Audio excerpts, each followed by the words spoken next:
मित्रों नमस्कार। एक मिनट संजय।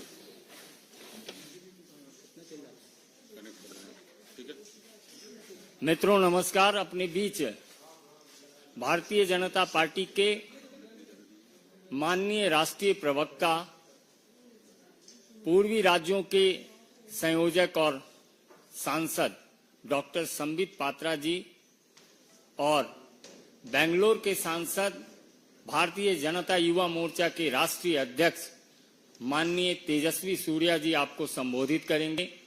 मेरा विनम्र निवेदन माननीय संबित जी से है कि आप संवाददाताओं को संबोधित करें। धन्यवाद संजय जी। मैं आज इस मंच पे स्वागत करता हूं हमारे भाई और बीजेवाईएम के अध्यक्ष श्री तेजस्वी सूर्या जी को भी। आप सभी का अभिनंदन है, आप सभी का स्वागत है। आपने चंद दिनों पहले सदन का दृश्य देखा था बजट सेशन में, उससे पहले ओथ टेकिंग भी देखी थी आपने। संविधान के प्रति अपने हाथों में लेकर ऑपोजिशन के लीडर्स ने, खास करके कांग्रेस, टीएमसी इत्यादि के सदस्यों ने संविधान का शपथ लिया था और किस प्रकार का हो हल्ला किया था। थोड़ी देर पहले और कल से ही मैं कहूंगा कई प्रेस कॉन्फ्रेंसेस बंगाल को लेकर हुआ है, किस प्रकार संविधान की धज्जियां उड़ाई जा रही है इन इंडी अलायंस के सरकारों द्वारा, उनके नेताओं द्वारा। यह आप देख रहे हैं बंगाल में भी और कर्नाटक में भी। हम आज कर्नाटक के विषय को यहां उजागर करने के लिए बैठे हैं। आप सबने खबर दी कुछ देर पहले कि कर्नाटक के महामहिम राज्यपाल ने, the honourable governor of Karnataka Shri Thaawarchand Gehlot ji ने अभी चंद घंटों पहले कर्नाटक के वर्तमान के मुख्यमंत्री सिद्धरमैया जी के खिलाफ केस चले, उनको प्रोसिक्यूट किया जाए, इसकी परमिशन उन्होंने ग्रांट किया है। आप सबको पता है इसके पीछे की पटकथा क्या है। कुछ दिनों पहले मुदा लैंड स्कैम, मुदा मतलब मैसूरू अर्बन डेवलपमेंट का ये जो अथॉरिटी है, ये जो पूरा मैसूरू में लैंड अलॉटमेंट देखती है, उसकी डेवलपमेंट को देखती है, उसमें किस प्रकार लैंड अलॉटमेंट में घोटाला हुआ है यह उजागर हुआ था। उसको लेकर कुछ सिविक सोसाइटी के लोगों ने, जो हमारे सिविल सोसाइटी के इंटेलेक्चुअल्स हैं, उनमें से कुछ टीजे अब्राहम, प्रदीप जी, स्नेहमयी कृष्णा, इन लोगों ने कर्नाटक के गवर्नर थावरचंद गहलोत जी को एक पिटीशन दिया था और पिटीशन में they had demanded that a permission should be granted for persecuting the chief minister of Karnataka.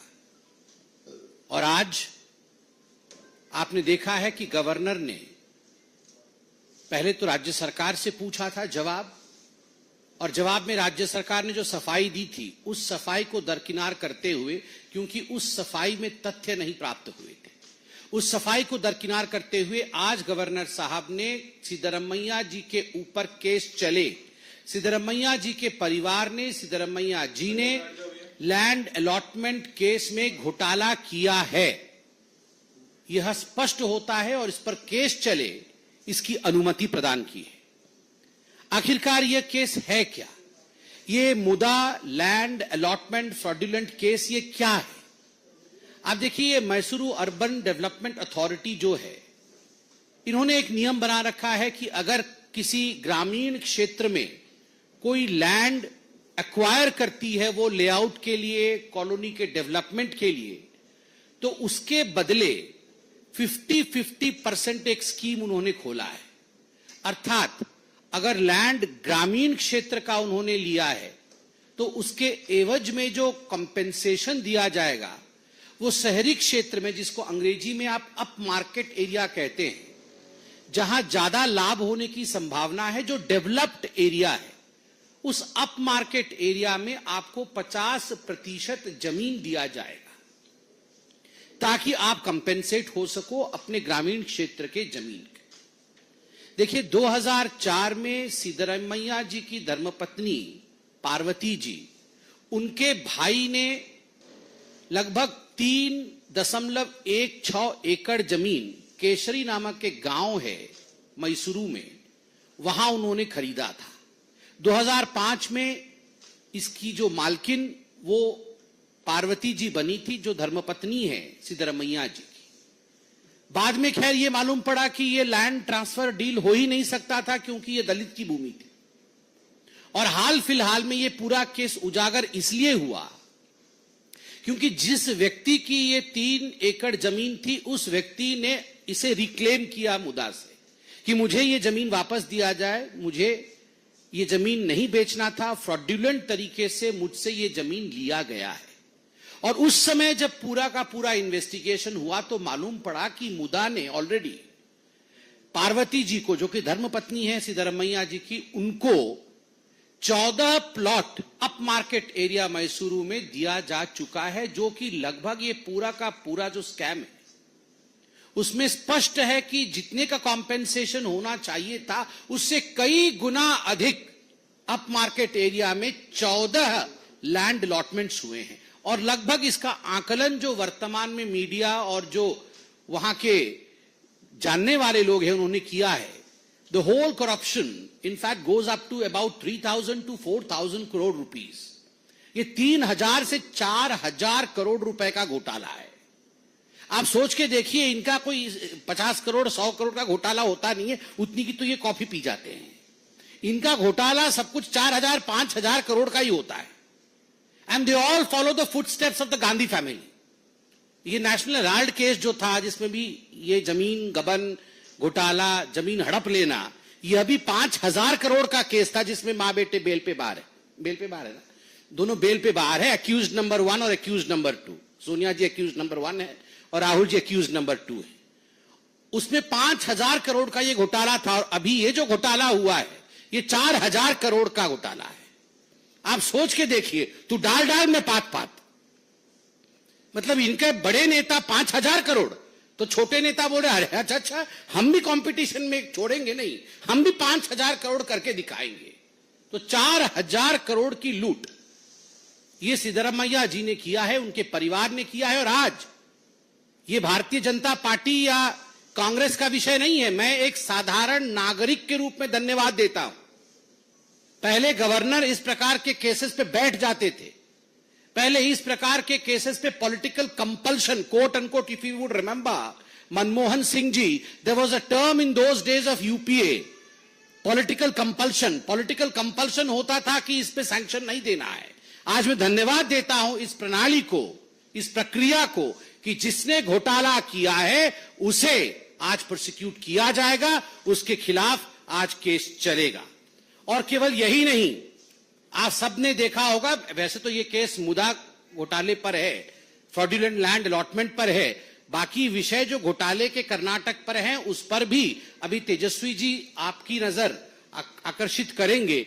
मगर जो महर्षि Valmiki development corporation scam ST समाज के लिए था, जो पैसा महर्षि वाल्मीकि जी के नाम पे एसटी समाज के डेवलपमेंट के लिए रखा गया था, उससे लैम्बोर्गिनी गाड़ी खरीदी गई थी। लैम्बोर्गिनी गाड़ी, आप सोच के देखिए। और सिद्धरमैया साहब on the floor of assembly he agreed that well yes, इतना बड़ा नहीं, थोड़ा सा और कम कर दीजिए, वो तो ट्रांसफर हुआ है पैसा। आप सोच के देखिए, इस निर्लजता के साथ कर्नाटक में घोटाला हुआ है।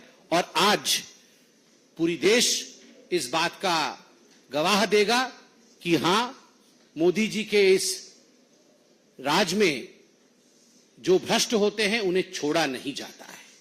और अभी मैं टीवी में देख रहा था कि कांग्रेस के अध्यक्ष मल्लिकार्जुन खड़गे वो बेंगलुरु पहुंचे हैं और वहां नारे लग रहे हैं, गवर्नर हाय हाय के नारे लग रहे हैं। मैं तो मल्लिकार्जुन खड़गे जी से पूछना चाहूंगा, वैसे आप देख सकते हैं मैं काला बैंड भी पहन के आया हूं क्योंकि मैं डॉक्टर फ्रेटर्निटी का हूं और आज देश के तमाम डॉक्टर्स काला बैंड पहने हुए हैं, मैंने भी काला बैंड पहना हुआ है।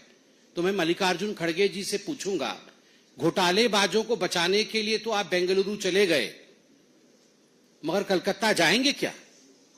लड़की हूं, लड़ सकती हूं, प्रियंका वाड्रा ने कहा था। राहुल जी और प्रियंका जी कलकत्ता जाएंगे क्या? या घोटालेबाज सिद्धरमैया जी को बचाने के लिए आप सब बेंगलुरु जाएंगे? वैसे मुझे लगता है हमारे प्रेस कॉन्फ्रेंस के बाद आप लोग डीके शिव कुमार जी से थोड़ा ज्यादा पूछताछ करिएगा तो बहुत कुछ, वैसे आप इनफॉर्मली करिएगा। डीके शिव कुमार जी से फॉर्मली कुछ मत पूछिएगा, वो तो वही बताएंगे जो कांग्रेस बता रही है, मगर थोड़ा उनके घर जाइए, थोड़ा इनफॉर्मली चाहे डीके शिव कुमार जी के साथ पीजिए, शायद कुछ तथ्य हमसे छूट गए हों तो पूरा तथ्य डीके शिव कुमार जी आपको देने में सक्षम होंगे। बहुत बहुत धन्यवाद। मेरा विनम्र निवेदन माननीय तेजस्वी सूर्या जी से है, आपको संबोधित करें।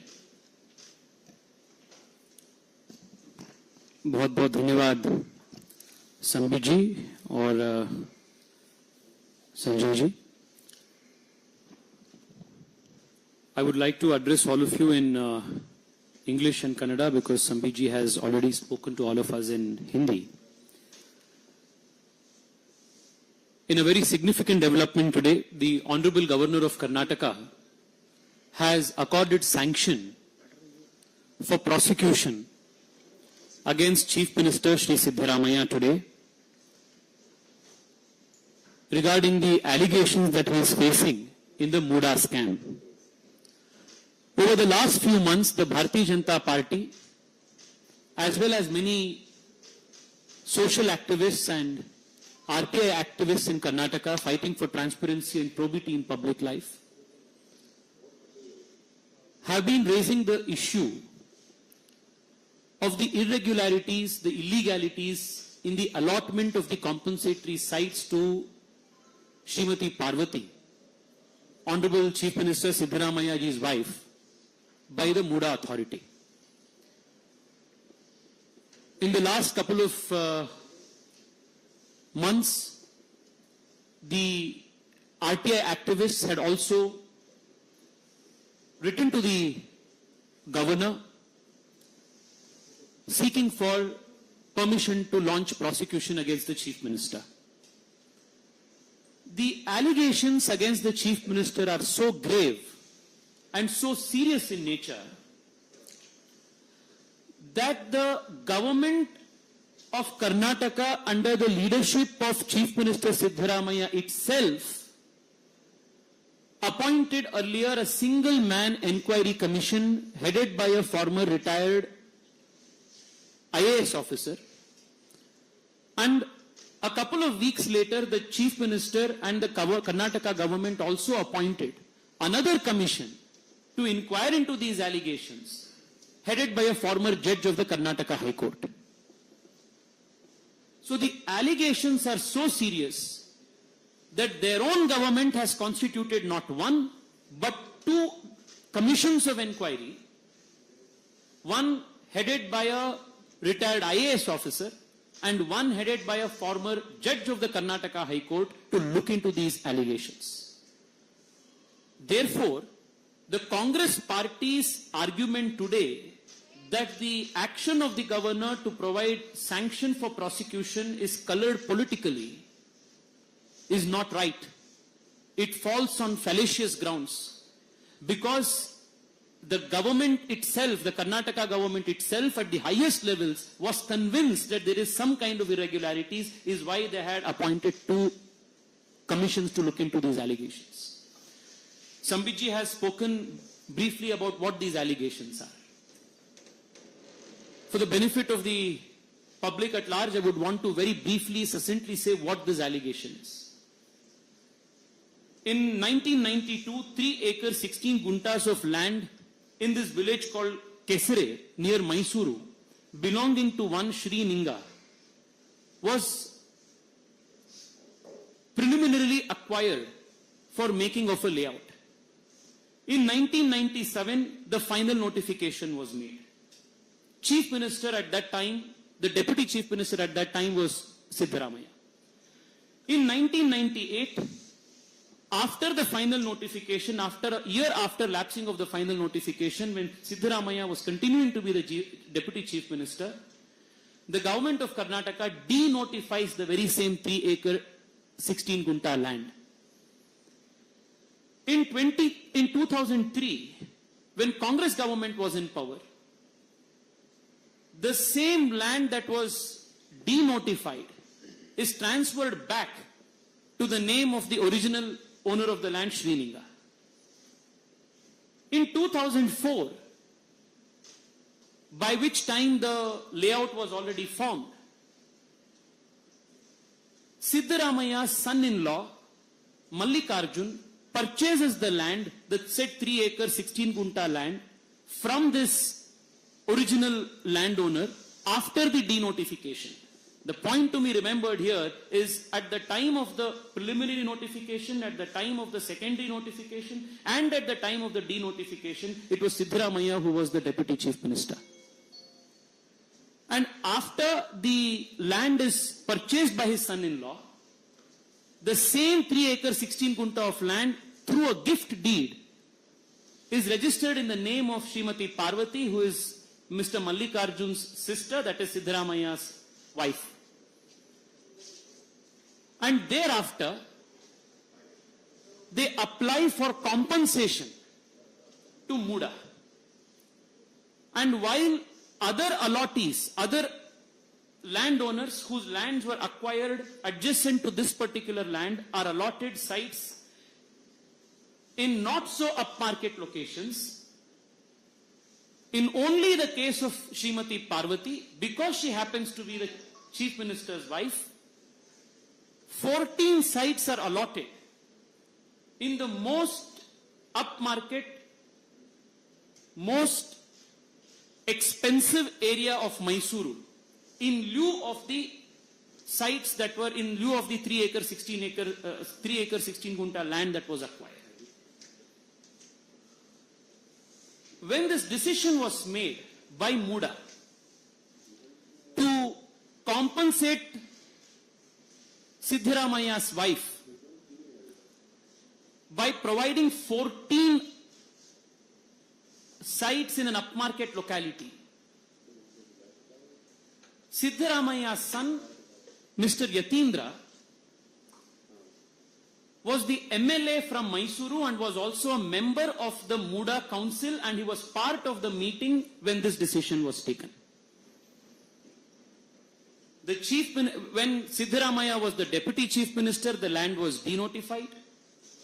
When he was the chief minister, the son-in-law purchases the land and through a gift deed gifts it to his wife. When Siddaramaiah was the chief minister again, his wife applies for compensation from Muda, who sits in the Muda council when the resolution is passed. The chief minister's son, who is the MLA, he sits in the meeting, and then he awards 14 sites in an upmarket locality in the name of his mother. This in gist is the modus operandi of the Muda scam, which is not very different from the National Herald case or the kind of allegations that Mr. Robert Vadra is facing in many of his land deals. वैसे तो इन सभी कांग्रेस नेताओं ने जमीन से जुड़े हुए नेता है, इसलिए इनका लगाव जमीन से इतना है. Today the Honorable Governor has accorded sanction. I was seeing in a couple of news channels that the Congress leaders are saying that this is a governor versus government issue. This is not a governor versus government issue. This is a very serious issue of irregularity and corruption. The Honorable Governor has followed the due process of law. He has given show cause notice to the Chief Minister. A special cabinet was convened. The cabinet did not follow the advice of the legal precedents that were earlier given. It advised the governor to reject the prosecution naturally. The governor goes through the seriousness of the allegations, the nature of the complaint, and upon perusal of all of these things, and after due consideration of the judgments that the Supreme Court in such similar instances has given multiple times, has accorded the prosecution in this case. The Bharatiya Janata Party, Karnataka, has been demanding the resignation of Chief Minister Siddaramaiah in this very serious corruption matter. Now that the sanction has been provided, the criminal law has been set into motion. It is only natural that for an impartial probe, an independent probe, investigating agencies that report to Siddaramaiah as Chief Minister cannot be expected to function in a free and independent manner if they continue to report to him as Chief Minister. So in the interest of justice, in the interest of truth coming out, Chief Minister Siddaramaiah must take moral responsibility and forthwith resign from the position of the Chief Minister of Karnataka and make way for an impartial and independent probe. Thank you so much.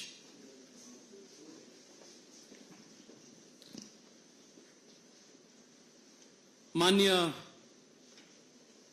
ರಾಜ್ಯಪಾಲರು ಇವತ್ತು ಮುಖ್ಯಮಂತ್ರಿ ಸಿದ್ದರಾಮಯ್ಯನವರ ವಿರುದ್ಧ ಕಾನೂನು ಕ್ರಮವನ್ನು ತೆಗೆದುಕೊಳ್ಳೋದಕ್ಕೆ ಪ್ರಾಸಿಕ್ಯೂಷನ್ಗೆ ಅನುಮತಿಯನ್ನು ನೀಡಿದ್ದಾರೆ. ಮಾನ್ಯ ಮುಖ್ಯಮಂತ್ರಿಗಳ ಮೇಲೆ ಮೂಡಾ ಹಗರಣದ ವಿಚಾರವಾಗಿ ಬಹಳ ಗಂಭೀರವಾದಂತಹ ಆರೋಪಗಳು ಕಳೆದ ತಿಂಗಳುಗಳಿಂದ ಕೇಳಿ ಬರ್ತಾ ಇತ್ತು. ಇವತ್ತು ರಾಜ್ಯಪಾಲರು ಪ್ರಾಸಿಕ್ಯೂಷನ್ಗೆ ಅನುಮತಿ ನೀಡಿರೋದ್ರಿಂದಾಗಿ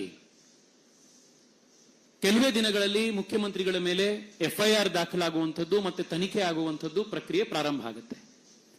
ಸತ್ಯಾಸತ್ಯತೆಗಳು ಹೊರಗಡೆ ಬರಬೇಕಾದ್ರೆ, ನಿಷ್ಪಕ್ಷಪಾತವಾದಂತಹ ತನಿಖೆ ಇದರಲ್ಲಿ ಆಗಬೇಕು ಅನ್ನೋದಾದ್ರೆ ಮಾನ್ಯ ಮುಖ್ಯಮಂತ್ರಿಗಳು ಅವರ ಸ್ಥಾನಕ್ಕೆ ರಾಜೀನಾಮೆ ಕೊಡಬೇಕು. ಅವರ ನೇತೃತ್ವದಲ್ಲೇ ಇರುವಂತಹ ಸರ್ಕಾರ, ಅವರಿಗೆ ರಿಪೋರ್ಟ್ ಮಾಡುವಂತಹ ತನಿಖಾ ಏಜೆನ್ಸಿಗಳ ನೇತೃತ್ವದಲ್ಲಿ ನ್ಯಾಯ ಹೊರಗಡೆ ಬರಲಿಕ್ಕೆ ಸಾಧ್ಯ ಆಗೋದಿಲ್ಲ. ಆದ್ರಿಂದ ಭಾರತೀಯ ಜನತಾ ಪಾರ್ಟಿ ಕರ್ನಾಟಕ ಮಾನ್ಯ ಮುಖ್ಯಮಂತ್ರಿಗಳ ರಾಜೀನಾಮೆಗೆ ಆಗ್ರಹವನ್ನ ಮಾಡ್ತಾ ಇದೆ. ಮಾನ್ಯ ಮುಖ್ಯಮಂತ್ರಿಗಳು ನೈತಿಕ ಹೊಣೆಗಾರಿಕೆಯನ್ನು ಹೊತ್ತು ನಿಷ್ಪಕ್ಷಪಾತವಾದಂತಹ ತನಿಖೆ ಆಗಬೇಕು, ಸತ್ಯ ಹೊರಗಡೆ ಬರಬೇಕು, ಸಮಾಜದಲ್ಲಿ ಪಾರದರ್ಶಕತೆ ಉಳಿಬೇಕು ಮತ್ತು ಮುಖ್ಯಮಂತ್ರಿ ಸ್ಥಾನದ ಘನತೆ ಉಳಿಬೇಕು ಅನ್ನುವಂತಹ ದೃಷ್ಟಿಯಿಂದ ತಕ್ಷಣದಲ್ಲಿ ರಾಜೀನಾಮೆ ಕೊಟ್ಟು ಈ ತನಿಖೆಗೆ ಸಹಕಾರ ಮಾಡಬೇಕು ಅನ್ನುವಂಥದ್ದು ನಮ್ಮ ಆಗ್ರಹ. धन्यवाद. और प्रश्न सादर आमंत्रित हैं प्रज्ञा.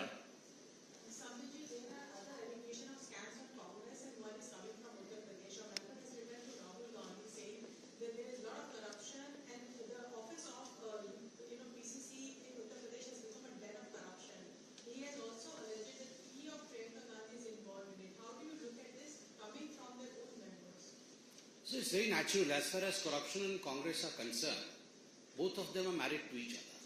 Congress is married to corruption. And not from today, since time immemorial, whenever Congress was formed. So when such allegations, I also read the letter of the Congress partymen from Uttar Pradesh, alleging that there has been humongous corruption in the party itself. And the party office of Uttar Pradesh of Congress has become a den of corruption. These are quite serious allegations. But I feel these all fall into deaf ears. Either it is Kolkata or it is Congress. The Congress party very conveniently chooses and picks up issues where it can attack others. But when it comes to themselves, they are quite oblivious about the fact that they don't want to pick up these issues. Shailendra DD. Sameer ji, आपने कहा कि आप काली पट्टी बांध कर आज भी आप खुद एक डॉक्टर हैं. ममता बनर्जी के राज में जिस तरह का एक घटना देखने को मिली, देश भर में उसको लेकर गुस्सा है. डॉक्टर नकल कोलकाता में बल्कि दिल्ली में दर्शन कर रहे हैं. ममता बनर्जी भी एक तरह से सड़क पर उतरी तो खुद अपने राज में उनके इस तरह का घटना हुआ, उन पर आरोप लग रहा है कि उन्होंने बहुत सारे तथ्य छुपाए उनके प्रशासन में. क्या कहना है उनका जो रवैया इस घटना के बाद? देखिए, आपने बिल्कुल सही कहा कि आज मैं भारतीय जनता पार्टी के स्पोक्सपर्सन और एक मेंबर ऑफ पार्लियामेंट के नाते तो बैठा ही हूं. यह मंच उसी का मंच है. मगर मैं प्रोफेशनली एक डॉक्टर भी हूं, मैं एक सर्जन भी हूं. आज मैं अपने कम्युनिटी के साथ, जो हमारे डॉक्टर बंधु हैं, जिन सब ने आज अपने हाथों पर, अपनी कलाई पर, जिन्होंने आज काली पट्टी लगाए हुए हैं बाहों पर, मैंने भी आज काली पट्टी लगाया हुआ है, so that I can stand in solidarity with my doctor friends. जो चिकित्सक होता है वो अपना पूरा जीवन इस देश की सेवा के लिए और रोगियों की सेवा के लिए व्यतीत करता है. और मुझे बड़ा आश्चर्य होता है जिस प्रकार का जघन्य कांड बंगाल में हुआ है, उस जघन्य कांड को छुपाने का प्रयास किया गया. उस जघन्य कांड के ऊपर पर्दा डालने की कोशिश की गई और खुद मुख्यमंत्री द्वारा किया गया। मुख्यमंत्री ममता बनर्जी खुद एक महिला है, उसके बावजूद जिस प्रकार के दृश्य उभर के आए मेडिकल कॉलेज के अंदर से, वो तस्वीरें देखने से ही रूह कांप उठती है। अगर तस्वीरें चीख चीख कर इस प्रकार की व्यथा बयां कर रही है, तो आप सोचिए हमारी वो बहन जिसके साथ इस प्रकार का कुकृत्य हुआ, उसको उस समय किस प्रकार की पीड़ा और किस प्रकार के दर्द को सहना पड़ रहा होगा। आनन फानन में 40-50 डॉक्टरों को आज ट्रांसफर किया गया है। क्यों किया गया है? उसके पीछे क्या कारण है? क्या छुपाना चाहती है ममता बनर्जी?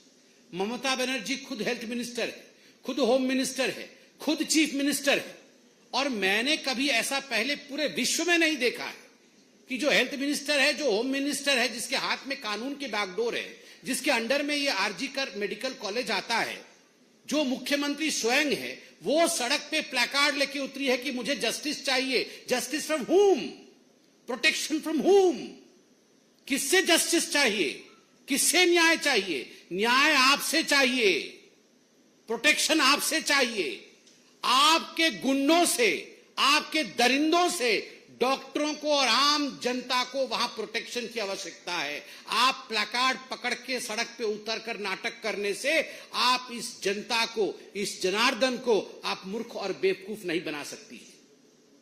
वो प्रिंसिपल किसका आदमी था? संदीप घोष। कुछ बातों के लिए प्रेस कॉन्फ्रेंस करने की आवश्यकता नहीं होती है। Sometimes things speak for themselves. उस संदीप घोष को जब जब मैं डॉक्टर के हिसाब से बोल रहा हूं, जब जब मैंने टीवी में देखा है, उसके पीछे मैंने ममता बनर्जी को खड़े हुए देखा है, साया देखा है मैंने ममता बनर्जी का। I have seen the shadow of Mamata Banerjee standing behind Sandeep Ghosh. वो बोल केवल संदीप घोष के थे, वो भाव ममता बनर्जी के थे, प्रोटेक्ट करने के लिए। जो परपिट्रेटर्स ऑफ हीनियस क्राइम थे, उनको बचाने की कोशिश ममता बनर्जी कर रही है। ममता जी ध्यान रहे, हम चिकित्सक हैं, हम चिकित्सक हैं, हम चिकित्सा करते हैं, और अन्याय करेंगी तो अन्याय का चिकित्सा भी चिकित्सक कर सकता है। We can perform the surgery of injustice as well, for we are the citizens of this country. You cannot neglect us. माता पिता को फोन किया जाता है और कहा जाता है उस बच्ची के माता पिता को कि आपकी डॉटर ने सुसाइड किया है। कौन है वो पुलिस अधिकारी जिसने ये दुष्टता की है, झूठ बोलने की? किसके कहने पर ये दुष्टता हुई? माता पिता आते हैं, 3 घंटे आप बाहर खड़ा करके रखते हैं, और उसके बाद बेचारे पिता अंदर जाते हैं, दूर से ही अपने मृत बेटी के शरीर को देखते हैं, और एक फोटो लेने की अलाउ की जाती है उनको। उनकी मां को मैं सुन रहा था, 90 डिग्रीज पे उनके पैर को तोड़ा गया है, आंखों से खून निकल रहा है, कान से खून निकल रहा है, 100 चोटें आई हुई हैं। Multiple individual semen, that is what the report says. I was watching the media today. What's happening there? क्या हो रहा है वहां पर? और आप कहती हैं सवाल मत पूछो, और ट्विटर भरा पड़ा है नोटिसेस के साथ। पुलिस नोटिस पूछ रही है कि आपने ये ट्वीट क्यों कर दिया, आइए आपको हम जेल में डालेंगे। आपने ऐसा क्यों लिखा, आइए आपको हम जेल में भरेंगे। अरे पुलिस महाशय, पकड़िए पहले रेपिस्ट को, पहले खींच के उस रेपिस्ट को आप जेल के अंदर भरने की हिम्मत दिखाइए। और 7,000 लोग इकट्ठे होते हैं हॉस्पिटल के सामने, और इस पुलिस को पता तक नहीं चलता है काहे की पुलिस है ये। जिस पुलिस को पता नहीं चलता है, 7,000 लोग गेट के सामने इकट्ठे हो जाते हैं। और मैं वीडियो देख रहा था, उसकी तथ्यता मीडिया दिखाए, जांच करे। लोग कह रहे थे अभी इमरजेंसी का हो गया, अब हम चलते हैं जहां पे कुकृत्य हुआ था सेमिनार रूम की तरफ। क्या है ये? एविडेंस मिटाने की कोशिश हो रही है। You want to tamper with the evidences. We are there. अपनी बहन की जस्टिस के लिए, न्याय के लिए हम चिकित्सक जीवित हैं, और जब तक एक चिकित्सक जीवित है तब तक इस बहन को न्याय हम दिलाकर ही छोड़ेंगे। आज हमारी फेटर्निटी एक साथ खड़ी है, और मैं धन्यवाद दूंगा लॉयर्स को। आज लॉयर्स भी हमारे साथ खड़े हैं। मैं कल कलकत्ता हाईकोर्ट के प्रोसीडिंग्स को देख रहा था। मैं धन्यवाद दूंगा जो लॉयर्स बैठे थे सामने आर्ग्यूमेंट कर रहे थे, मैं सबका नाम नहीं जानता मगर हाथ जोड़ के उन लॉयर्स का धन्यवाद दूंगा. Pertinent questions have been taken up by those lawyers. And I've seen the gesture of my lords. I've seen the gesture of the justice. They were frustrated, devastated. They have pulled up the Bengal's government. मैं धन्यवाद दूंगा justices का. Yes, you have upheld the justice of this country. This is what the Constitution of India is. केवल Constitution की प्रति पकड़ने से Constitution बचती नहीं है. राहुल गांधी, प्रियंका वाड्रा, मल्लिकार्जुन खड़गे और ये टीएमसी के तमाम लोग जो पार्लियामेंट में चिल्लाते हैं, आज एक डॉक्टर आपसे पूछ रहा है, सैकड़ों डॉक्टर आपसे पूछ रहे हैं, कहां हैं आप लोग, कहां हैं आप लोग, बंगाल कब जाएंगे? Thank you.